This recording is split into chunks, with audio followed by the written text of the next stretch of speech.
Hi, I'm Casey Mills, and I'm here to give you your pro tip why you may be c betting too much out of position as an early position opener. So, a spot that we see quite often is opening from under the gun or early position, and you get a button flatter about 100 big blinds deep. There's some board textures that I think people get right a lot. And we know that c betting is very profitable, and often recreational players tend to c bet a lot, but you can put yourself in some tricky positions when playing out of position and you don't want to always overbloat the pot. So looking at certain board textures, one that I think people get right a lot would be like an ace, queen, six, rainbow, or two-tone board.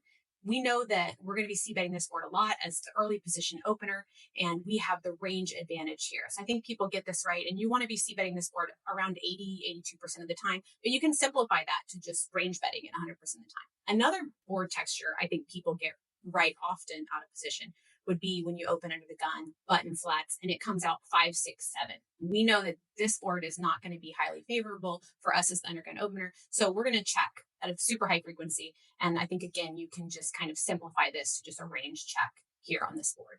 But I think there is a texture that people get wrong a lot or find confusing. And those would be some of those jack high and 10 high boards, like let's say a 10, 8, 3 board.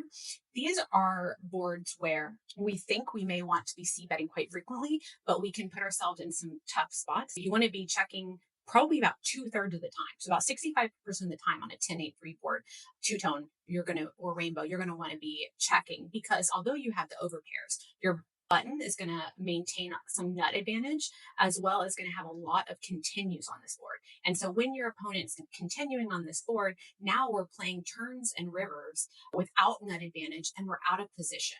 And this can, by the river, put us in some really, really bad, tricky spots. So I'd encourage you to check back more often on these 10 high boards, and you'll find yourself not putting yourself in tricky, bloated pot situations.